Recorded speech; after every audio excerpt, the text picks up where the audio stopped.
could relate to a certain extent. Thank you so much, Paula, for putting all the, well put. It's always difficult to go a second because all the amazing stuff has already been said. So I'm not going to add so much to what Paula said. She's done a great job, and because we've been through the same probably experiences, whether we are in the Arab world or the Asian world or even the Western world. We read the statistics, and they're not very shockingly, they're not very different. Women in leadership, I don't think exceed 20% across the globe.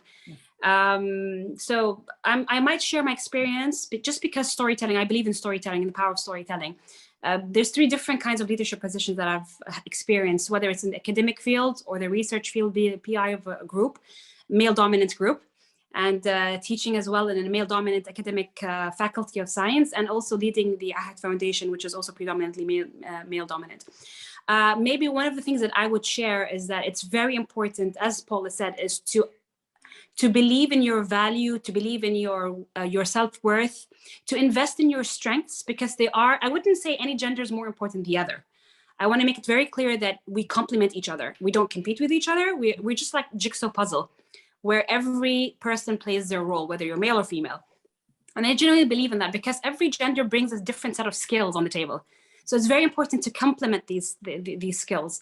And I think now management realizes the importance of having female on, whether it's on the boards or whether it's on upper management. I sit on several boards, whether it's in Oman or across, even in Washington.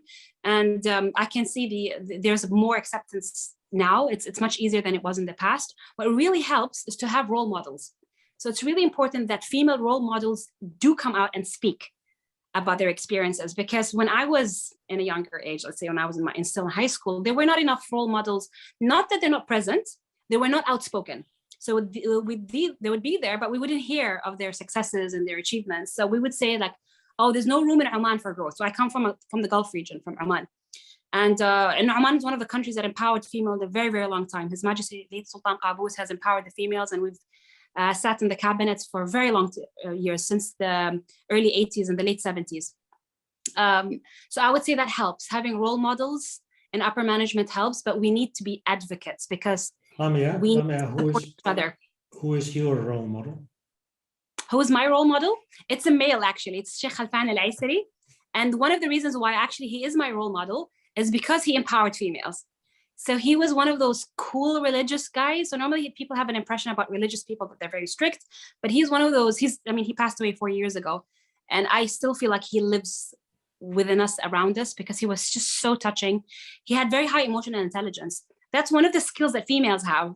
And this is not my words. This is what research showed during COVID, when the response of the countries showed that the best countries in response to COVID were the countries led by female presidents. Yeah, absolutely. So this is the research. So basically, emotional intelligence was the highlight of success during COVID, just because you needed, even in my experience, I noticed that we could bring the best out of people when you were empathetic.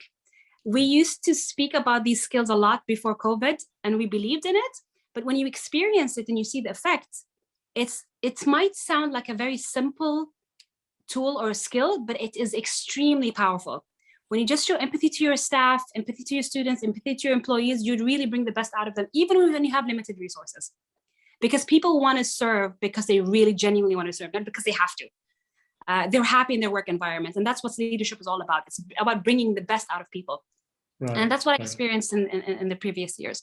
So having role models, having a mentor, I totally agree, because I had a few mentors in my early career, and they really shortcut your journey to success, because basically you're learning. You don't have to go through the experiences. You can just kind of jump through them, because you already know what works and what doesn't work in most cases. So having a mentor is really important. Reading is very important. Putting yourself in the middle of a table. And I say this a lot to the students and to the younger females. I say, when you go into a meeting, don't sit in the corner. Just grab the middle chair and make sure that you have a seat where people can actually, even if you're a shy person, they kind of give you that attention, because you're literally sitting in the middle of the table.